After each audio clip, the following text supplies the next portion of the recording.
Are you a taker or a giver? Do you even know? What is a taker? What's a giver? Why does it matter to you? On today's episode, I have guest E.A. Csolkovits. E.A. runs Givers University, and he's going to help us answer those questions and tell us why being a giver is a better choice you can make in your life, both personally and professionally. My name is Brent, and this is the Fallible Man Podcast, your home for all things man, husband, and father. EA, welcome to the show. It's great to have you on today. Thank you. And I appreciate because you nailed the last name. You were like Robin Hood splitting the arrow with an arrow. You nailed it. So thank you. And great to be an honor on your show because I think, the focus of men today is very important. And I'm a firm believer in Viva la Difference and the family unit and men and the role men should have in young men's lives, I think is very important. So I think you've got a great podcast. Thank you for having me on. Thank you. Thank you very much. And I'm looking forward to our conversation today. We're going to roll our intro and we're going to just roll right into this, guys. So stick around. Be better tomorrow because of what you do today. Welcome back, guys. Right off the bat, I want to tell you, you need to go to giversuniversity.com to learn more about what EA is talking about and more what we're talking about on today's show, because we're going to scratch the surface, but there is so much more that you need to get into. So that's giversuniversity.com, and you can just dive in. They have all kinds of information on their website. It is so much deeper than I can even start to explain. They have even supplementation about improving your life, more healthy options, because your health is part of your life, right? Now, EA, I could go on and on and on about accolades, and your list of your experiences are just incredible. The amount of things that you have experienced in your lifetime, the successes you've had in business, the people you've gotten to work with. But for our listeners today, what is important for them to know about you? Well, that I'm fulfilling my vow to my business mentor, and that brought about the beginning of, and which is now Givers University. It's right now very, very important to me to fulfill that vow I made when I was 19 years old to my business mentor. Who is E.A. Csolkovits? And I just blew that. Sorry. See, I even had to clear my throat on that one. I can share with you that as founder and patriarch of Givers University, going all the way back to, how this all began, if you will. My background was very humble. I was the son of a milkman, lived in Chicago, born and raised Chicago area, actually Oak Brook area. And I had a couple of really interesting events in my early life that I'd love to share with your listener audience because there's lessons involved in them. But son of a milkman, my father had a distributorship for a company called Twin Oaks. And back in those days, people would have milk delivered to their house and there was a box outside and everyone knew that was the milkman's box. And it's funny, there was money in it and everyone knew there was money for the milkman. No one touched the money. And we came and we were the milkmen. So, my father he had his own route, if you will. And, at the ripe old age of 5 years old, I'd work with my father and we'd deliver milk, put it in these boxes outside houses, and the couple of dollars was inside. And that was my upbringing, if you will. So it was very humble in that way. And then I took my first big step towards success. And that was I worked my way all the way up and became a janitor. Now, I didn't mind that because business was always picking up. What? Anyway, so so here I was at 16 years old, and this is my first interesting story I'd like to share with your listeners because if they've seen the movie, it'll make a lot of sense to them.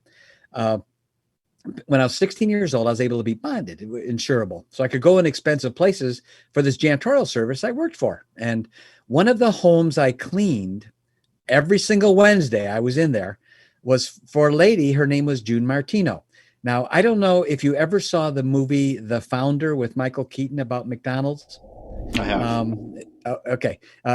Well, in the movie, Michael Keaton plays Ray Crock, and Right. It's certainly very Hollywoodized. There's certain events that happen, but it's totally 100% Hollywood, right?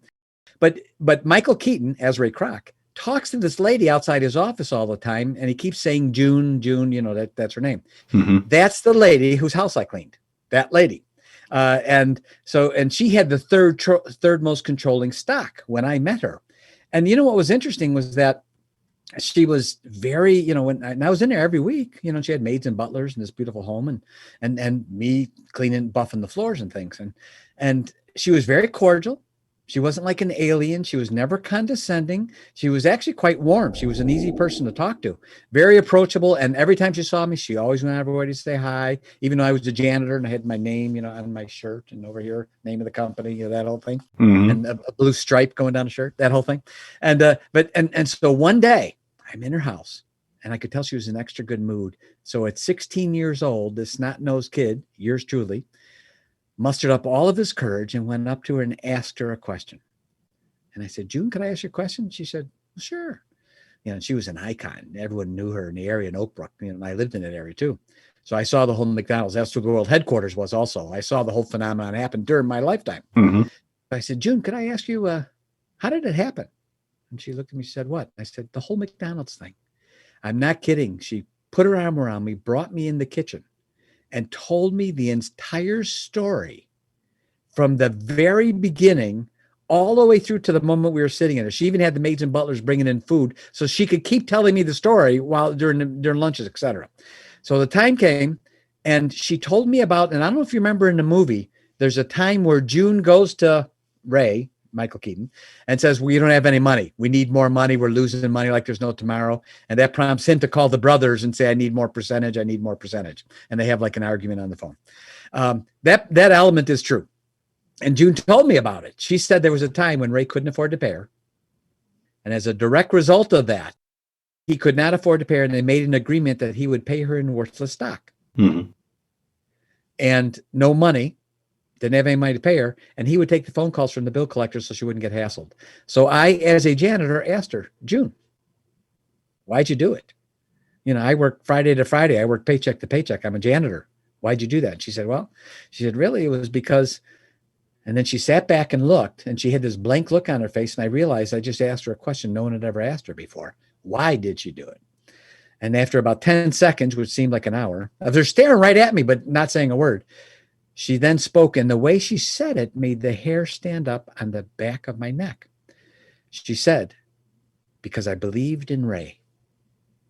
And I thought, my first thought right then was, man, I got to find me a Ray Crock. I have to find it because I don't know what to do. I'm a burnt out janitor. My fun thing is getting free jukebox songs. And then when I clean a bowling alley at 2 a.m, getting free songs on the jukebox, that's my big joy of the day. And, I know I want to do it. I just don't know how. And I want to be rich and happy, not realizing I had it backwards. We're supposed to be happy first and then rich. But back then, 16 years old, I want to be rich. And I'd pull the Rolls Royces out of the garage and sweep the garage 3 times because I'm sitting in the car worth more than I'd ever make in 10 lifetimes. Right. And so June literally was the first person that I saw that was in this, I don't know how many zeros are in her last name kind of thing. Mm-hmm. Yet she was a very ordinary person. And that caused me to put that out there that I need to find a mentor. So the first thing I share with your listeners, which I think is very important, find someone. Once you discern who they are, be careful who they are, but once you know, find someone who can take you and put you under their wing and help you and teach you with the things, someone you can turn to in a non-judgmental way that's going to help you through the many temporary defeats everyone and every person has in their life. And it wasn't 2 or 3 months later, I met my business mentor. Right after that. And he became the father I never had, even though I had a father. And I became the son he never had, even though he had a son. We were that close. And that started right then at that moment. He offered me a job. And that started the beginning of Givers University, even though there was no name for it or anything then. I asked him, I said, can you teach me everything? I could tell he was successful. I could tell he was happy. You could just, you can see happy people. You could see they're always happy. It wasn't just a convenient time when things are perfect. I could tell he was always happy. That was his mindset. Mm-hmm. I thought, man, I want that. I want that in my life. I want to figure out how do I do that? And I want to know what this guy knows something I don't know. I'm a janitor, right? So I said, will you please teach me? Teach me everything. Don't hold back. Teach me everything you can. And he didn't even hesitate, but he put a qualification on it. He's okay. I'll teach you everything. Everything. I won't hold back. But there's one thing I'll ask of you. By the way, I was going to say yes, no matter what it was. It didn't matter to me what he's. I'm saying yes. At that point, right? Yeah. But he said, when the time is right, and you'll know that time. He said, when the time is right, I want you to teach it to everyone you can. And that was a vow I made at 19 years old. And that then became later on what we know as Givers University.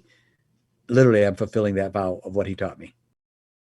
It's amazing how you can have a vision, even if you don't fully understand how it's going to, look in the end. You can have a vision that just drives you for years and years with such clarity. You don't know how it's going to take form at the final end. You just know you're working towards something that just moves you completely. And people think you're crazy because you can't really put it in words. It can take years to put that into words. Like, no, this is what I'm doing. Well, what's that look like? I can't really explain it right now. It's going to kind of, It's amazing how you find that. And the way I met him was even in that, and it's another thing to a learning lesson, I guess, for your listeners, and to be aware and discern.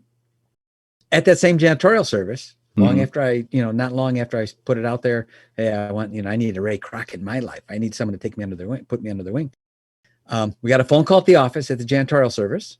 Only the boss and I were there, Jerry and I was late. It was after hours already. I had already punched out. And back then they had the clocks where you felt like when you punched out, you felt like punching out. Yeah. Anyway, so the old time clocks, right? And so I punched out, and he said, we just got a phone call in. Guy's opening a diamond store in Berkeley, Illinois, another suburb of Chicago. Mm-hmm. He needs to see some carpeting, and he's leaving on a plane tomorrow morning back to Detroit. I need you to go show some carpeting. I said, Jerry, I don't know anything about any carpeting. He said, well, I'll give you one of these wheels. You walk this way and this way across the room and call me on the phone. I'll give you the quote.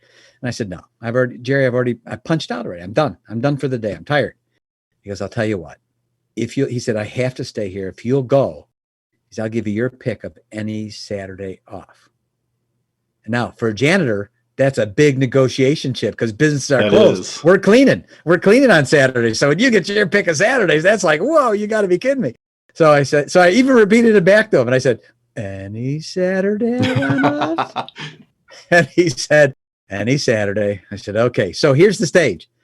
Begrudgingly, I'd go and punch back in. Mentally, emotionally, even physically, I'm dragging to go to this appointment for no other reason than I'm getting my pick of Saturday off. Little do I know, I'm going to meet the man that will change the trajectory of my life forever. So I share with your listeners, be aware that sometimes the most significant things that will happen in your life will happen on the edge of a dime in a moment that will seem almost insignificant. Begrudgingly, I'm going to what I want. And that's the amazing thing about when we have, like you mentioned, those visions and a dream of something we want and we go after it, we start moving in those directions automatically, and our actions take us there, even if it's begrudgingly as it was. And here I am meeting my business mentor, who, by the way, I never sold him any carpeting. Mm-hmm. We had commercial grade and he wanted something real plush for, diamond store.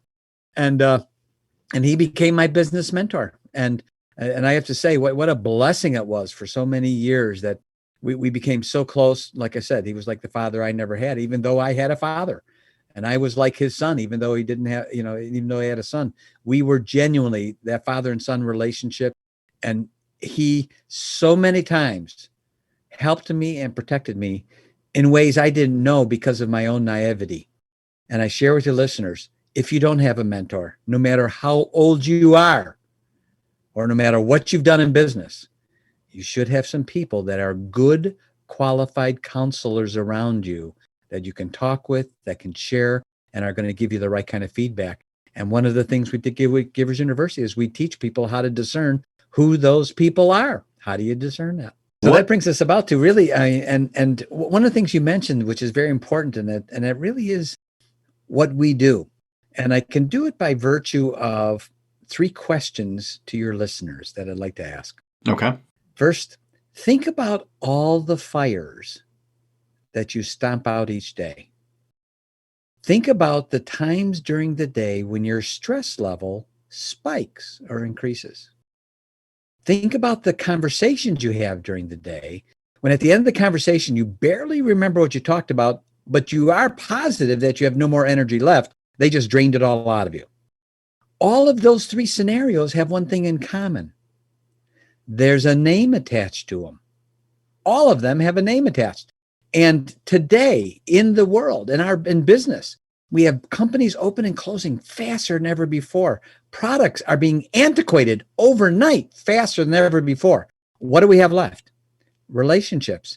And no one is teaching one of the things we teach, which is really the most important thing we teach at Givers University. No one else is teaching what we teach. And that is, how do you discern who you should have in your life and who you should not? Now, I'm a self-improvement guy. I could tell you already said you were, right? Oh, yeah. I'm all for that. But no one's teaching us, what about the other guy? What if he's not doing it right? All right. What do I do then? So what we teach, simply put, we mention to everyone. We love everyone. We say that emphatically. I say it over and over again. Mm-hmm. We love everyone. But we teach people how to separate the person who we love from their deeds, which we may not love.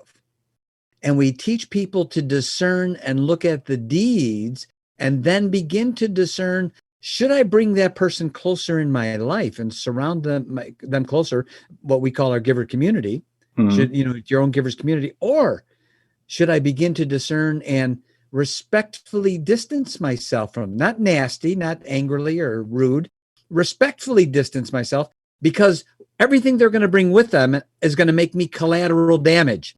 And we say that takers bring with them the 3 Ds: defeatism, disruption, and destruction. And those 3 Ds they bring with them, they make us unwilling participants when they're in our life. So what we teach are the actual things to look for, the deeds. They're not broad, innocuous, nebulous swaths of information that someone goes, oh, that sounds really good. Now what do I do with that? We've sifted it all the way down to, these are the things you look for. These are the deeds you should be watching. Mm-hmm. So when you see them, example, if right now you had itchy eyes and a runny nose, I could assess you probably have a cold. I'm not able to see the cold, but I know the cold is the cause. By your symptoms, I'm able to determine that. So we teach people, these are the symptoms. These are the deeds of a person that you should, when you see them doing these things, now you may want to discern. And no one's teaching that today. No one's teaching, like my flight instructor. I became a commercial pilot to fly my own planes in years past. And one of the first things my instructor taught me when I was a student, he said, look out the windshield. And when you see an airplane go from this size in the windshield, small, to this size in the windshield, be concerned. The reason why is he's coming at you, and it might be at 60, the closure rate might be 600 miles an hour. The plane went from small to big in your windshield. You don't want to have that happen. You want to see the plane at a distance, and what you do is you want that plane, as time goes on, you want that plane to get smaller. Otherwise, you need to deviate. We teach people how to discern. One of the things we're going to give, we want to give to your listeners, what we call the 6 arrows that takers shoot. Takers shoot 6 specific arrows at givers all the time. And givers don't even realize they're getting shot. But when they start to realize it, they look at it and go, oh, this is great. I never thought about that. It's sort of like, when you're getting ready to buy a green car, you never realized how many green cars were on the street before, because our attention, our awareness wasn't focused on the green cars. Now it is. So the same thing, we teach them that. And we have a group of courses that we teach at Givers University. And one of them in the first course, this, by the way, we're going to give free to your listeners as well, too. Also free. And that is the 25 do's of givers and takers. These are the actual specific deeds on a 2-page checklist that someone could print off, we want them to, and walk around and say, I need to be watching. When I see people do this, then I should start discerning, should I bring them in closer? And as a giver, they bring with them the 3 W's, wisdom, wealth, and wellness. Or should I respectfully distance myself so that I'm not an unwilling participant in collateral damage and defeatism, disruption, and destruction? So we teach people to discern these things, to see them in advance so that they don't pull the wrong people in, because they impact all parts of our life, our business, our social, our family. And one of the best things I could share with all your listeners that they could do, if they have someone in their family or someone close to them that maybe is being a little takerish, Mm-hmm. a little bit more taker than giver kind of thing, but they know it, they recognize it, but they don't know how to broach it. They don't want to, because they don't want to hurt their feelings. They're close to them. They love them, right? One of the best things they could do is share a podcast called The Fallible Man. And the reason why they should share that podcast, yours, is because by virtue of third party, they can just say, you know what? I heard this great podcast. It was very thought-provoking. And listen to it. Tell me what you think of it. You never know. It may start to open up their mind, and they might start to begin to think, you know what? I really need to be doing more giving than taking. So we do not label people as givers and takers. We label the deeds. The actions. The actions of people as givers and takers. And no one's teaching how to discern what things do I want to see when I see them do this. Mm-hmm. And I got to tell you, we're hitting a chord. I can tell every time I go through this explanation, and and I do 1 to 3 podcasts a day right now, and I can every time, not 100%. Everyone goes, "Oh, that's really good stuff." That's something we really need today. The family unit's under attack. Young children don't have mentors, and young boys don't have fathers they can look up to, Mm-hmm. and the fathers aren't investing the time they should with them. And these are very, very important things that we should be protecting and building and nurturing. And the mentor relationship is a great way to do that. And also upskilling, just like you said. One of the hardest things I think people run into is, I hate to use the word toxic, but we all have people who are somewhat toxic to our life that are close people. They may be the high school friend you grew up with and y'all been friends forever, and that person never grew past high school. It may be family members that, just drag you down instead of build you up. And it's usually people who have your best intention at heart. I love that phrase. Oh yeah, me too. I have your best intentions at heart. Yeah. They're scared for you because you're not being smart enough to go, I shouldn't take this chance. I shouldn't, right? So it's one of the discerning that, who do I need to let in? I just did an interview with Ron Worley the other day talking about the 5 friends that you need to have in your life to be successful in your life.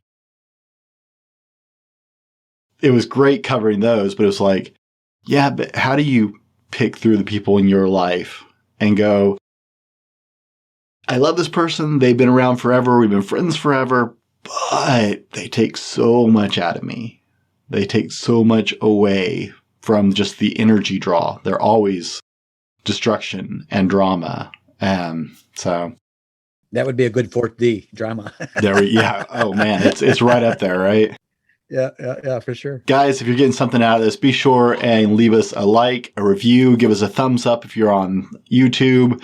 We're getting some great information from EA. Before we go any farther, we've just covered some incredible information. I want you to define givers and takers. Just lay it bare really clear for our audience. And then we'll keep going. Great. We've actually statistically proven that about 20% of the population are wired as givers. That means if you put them in any situation, doesn't matter what it is, business, social, family, within a short period of time, they will figure out a way, and you will see them start contributing, giving, investing, helping. They're wired that way. That's what they do. By contrast, the other side of the Grand Canyon are the takers, which also incidentally represent about 20% of the population. And within a short period of time, in any situation, they will begin crafting a way to take from it. spiritually, mentally, morally, financially, emotionally. The list keeps going on. That's what they do. They're wired that way. Now we've got 40% there, 20% givers, 20% takers. The 60% in the middle, we call them fencers. And the reason why is they sit on the fence. They act like givers when they're with givers. They act like takers when they're with takers. They can be great relationships, but you need to manage them closely. So one of the things, your question, right to the heart of your question, is the discernment, the point of discernment. And it's not a thing that we can discern. All Givers University is basically based on a series of 3 courses that's called Give to Be Great. The first course is called the Giver's Mindset. The second is called the Giver's Lifestyle. The third is called the Giver's Lifelong Learning. And the first course, the Giver's Mindset, how a giver thinks differently than a taker. The 25 do's that are in that course are one of the things we're going to give free. When your listeners go to our website and they sign up for our e-newsletter, right on all the pages, they just put in their email address and first name. They will get the 6 arrows almost immediately that a taker shoot at givers, and they will get a couple of days later the 25 do's as literally a 2-page checklist. So it's all of these things combined that help us make that discernment. In the second course, the Giver's Lifestyle, we get into the habits. What are the 30 specific habits that you will see a giver do over and over and over again? These are habitual things. And what are the 30 habits of takers that you'll see them do over and over and over again? We actually, in that course, go through all 60 habits, 30 or 30. So to answer your question, it's an accumulation of these things. If you were looking at the list of 25 do's and you saw someone doing 13 of them, you could begin to discern, okay, they're getting heavy on this one side here. I can now discern they may be, more of a giver than a taker. And I may want to start now discerning and bringing them in closer. So it's not a thing. It's an accumulation of things that we watch, the symptoms that we watch. Like I said, the runny nose, the itchy eyes, all of these things, when you add them together, so many of the things, like even the gentleman you mentioned, and I'm sure, I'm not familiar with this publication, I'm sure it's great. Those 5 people that you want to have in your life, as you had mentioned, that's excellent. You want to be discerning. We have taken that whole concept to a whole nother level of showing you what to look for in those people and their deeds. Not just have the 5, but what do those 5 look like? What are the things those 5 people are going to be doing that help you decide, do I want to pull them in closer, or should I be respectfully? And you made the point, which is a valid point. What about a family member, something that we love? Well, quite candidly, if they're not willing to make the change, even when you share with them your great podcast, which I recommend every one of your listeners should utilize this podcast and share it with people they know. They're the beneficiary because they may be stomping out less fires because of sharing your podcast. But with takers, sometimes we need to just become respectfully unavailable. We need to respectfully begin to distance ourselves, because every time, as much as we love them, all the things they're going to bring in, when they bring in a fire, I have to stomp out that's not of my doing. What happened to my productivity? It plummeted because I'm not doing something productive in the meantime. They supplanted my productivity with their fire that I had to stomp out, right? Right. And the same. So with those people close to us, when we see those energy drainers, we just have to be, and sometimes, I've had people where I had just had to have the conversation. It's a tough conversation, but I said, I have to tell you, here's the deal. Here's why, and here's the thoughts, and here's the reason. I want to let you know I love you. And if you're willing to open your mind to these thoughts, I want to have you close into my life. But right now, every time you do, it costs me time, productivity, emotion, all these things that happen. And you wouldn't want me to do that to you. So, we need to take a look at both ways.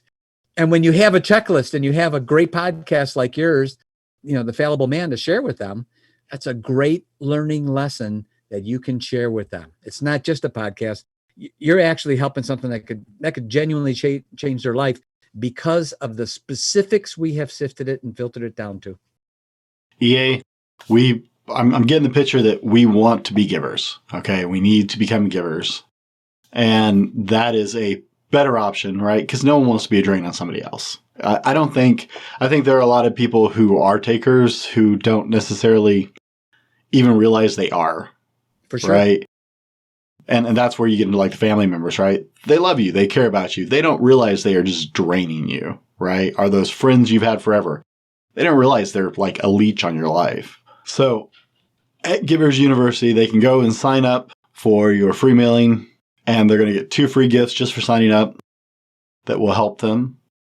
Absolutely. EA, thank you for being on the show. Thank you for taking time to spend with us. Guys, thank you for your time. Be better tomorrow because of what you do today, and we'll see you next time. This has been the Fallible Man Podcast, your home for everything man, husband, and father. Be sure to subscribe so you don't miss a show. Head over to www.thefallibleman.com for more content and get your own Fallible Man gear.